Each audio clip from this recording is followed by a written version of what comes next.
দাজ্জালকে কেন লোহার শিকল দিয়ে বেঁধে রাখা হয়েছে? সহিহ হাদিস থেকে পাওয়া যায়, আজ থেকে 1450 বছর পূর্বে তামিমাত দারি নামক একজন খ্রিস্টান ব্যক্তি তার সঙ্গীদেরকে নিয়ে জাহাজে সমুদ্রে যাত্রা করেন।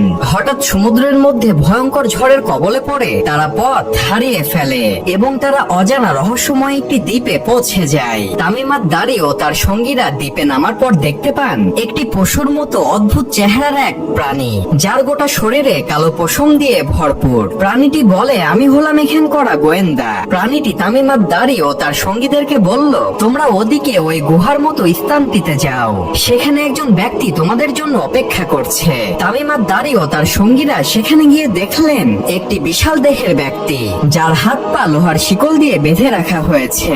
তামিমাত দারি ও তার সঙ্গীরা সে ব্যক্তিকে দেখে ভয় পেয়ে গেলেন। তখন সে বিশাল দেহের ব্যক্তিটি তাদের কাছে কিছু প্রশ্নের উত্তর জানতে চাইলেন। সে ব্যক্তিটি বলল, তিবিরের স্থান অর্থাৎ ফিলিস্তিনের একটি জায়গাতে খেজুরের গাছগুলোতে এখনো খেজুর ধরে কিনা, তাবারিয়া হ্রদে এখনো পানি আছে কিনা, জুহুর অঞ্চলের কূপ থেকে এখনো পানি বের হয় কিনা, এবং সর্বশেষ প্রশ্ন করল, আমাকে নবী মুহাম্মদ সম্পর্কে বলো, তিনি কি তোমাদের মধ্যে এসেছেন? তিনি কি মক্কা থেকে মদিনায় হিজরত করেছেন? তখন তামিমাত দারি তার সকল প্রশ্নের উত্তর দিলেন।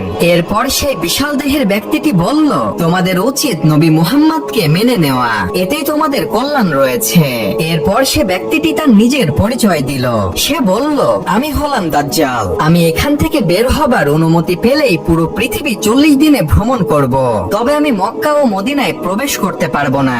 আর এই সম্পূর্ণ ঘটনাটি তামিমাত দারি নবী সাল্লাল্লাহু আলাইহি ওয়াসাল্লামকে এসে বলেন এবং তিনি খ্রিস্টান ধর্ম থেকে ইসলাম ধর্ম গ্রহণ করেন। অর্থাৎ এই হাদিস থেকে বোঝা যায় দাজ্জাল পৃথিবীতেই আছে এবং দাজ্জালকে একটি দ্বীপের মধ্যে বেঁধে রাখা হয়েছে।